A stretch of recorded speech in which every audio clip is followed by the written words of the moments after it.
Hello. Today I want to read Job chapter 3. And you might ask, well, why do you want to read Job chapter 3? And that's because sometimes the Bible is more than the sum of its parts. I mean, it's a book of law, it's a book of history, it's a book of poetry, and it's a book of allegories, and a book of religion, of course. And yet sometimes all those things come together in one little bit. And I think Job chapter 3 is where it transcends. So I'm going to take a look at Job chapter 3, and I'm just going to read through it. However, before I read this, I want to go over chapters 1 and 2 very briefly. Basically, Job was a very pious man. He used to pray for his sons and daughters, and at that time he would give sacrifices. And he would say, even if maybe they sinned and didn't know it, I'll give a sacrifice for them. And he was a man of the community, well respected, and he would help people out. We find out later in the book, even older men would listen to his advice. And then in a very short time span, Job loses everything. You see, at that point in time, the idea was if you live obedient to God, good things will happen to you. If you disobey God, bad things will happen to you. And yet, that isn't always the case. We know that. We can look around and see that bad things do happen to good people, and that also sometimes the worst people in our society get rich and get famous and continue to do very bad things, and they don't seem to get caught. They seem to live like kings. And that's what's so wonderful about the book of Job.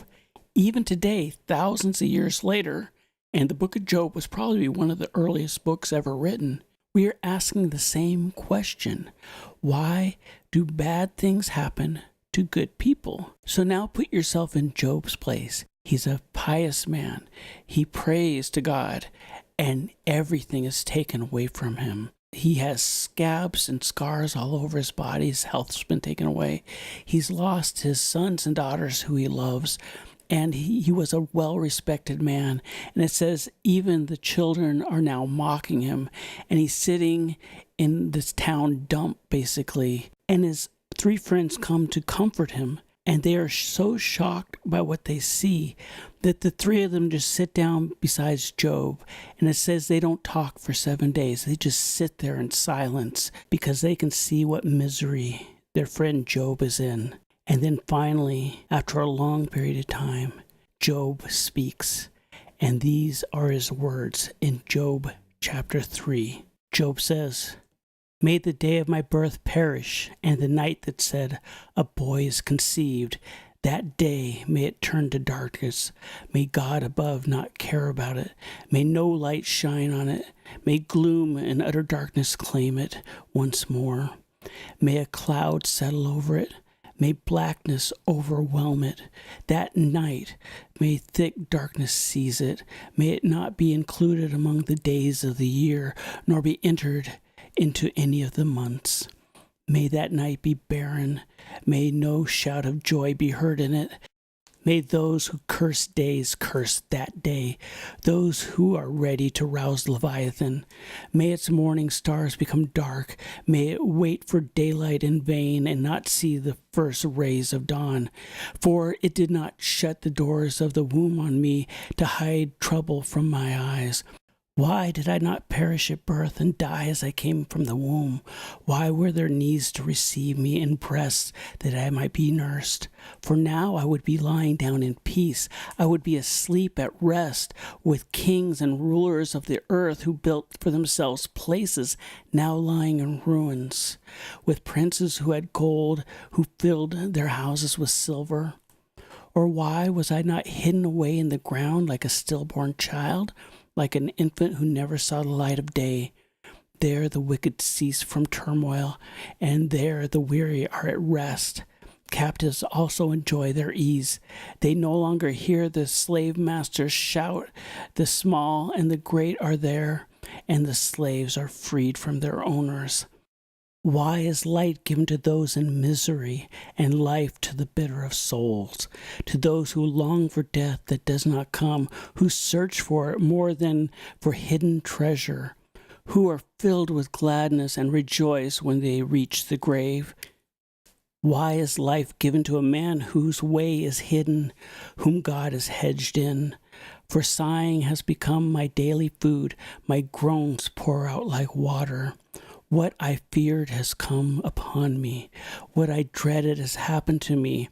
I have no peace, no quietness. I have no rest, but only turmoil. And those are Job's words in chapter 3. And the thing is, how many of us at some point in our lives have felt like that? How many of us have felt like no one will understand what I am going through? And you might even be right. Maybe no one can understand what you're going through. But that doesn't mean there aren't good people out there that are willing to listen and take the time to care. Job is one of the oldest Bible books, and here we are thousands of years later asking the same question. Why do bad things happen to good people?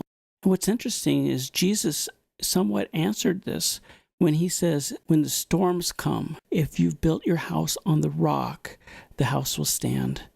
And he didn't say, if you build your house on the rock, which is a foundation of believing and trusting in God, if you build your house on the rock, no storms will come.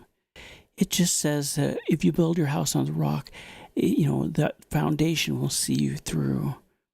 And so hopefully you have in your life a foundation of God, a foundation of family members who care, a foundation of good friends, and a foundation of a good church. A good church that is willing to help you and see you through these tough times, because it's very rough. Everybody goes through the tough times, but for some it's even worse than others. So this has been Job chapter 3. I hope this inspires you to read the entire book. After all, people start reading the Bible and then they, somewhere around Leviticus, Numbers, they end up kind of stopping because it's rough reading and they never quite get to Job. So I think it's a wonderful book. It's one of my favorite books in the Bible. I hope everyone reads it. And until I talk to you next time, have a blessed day.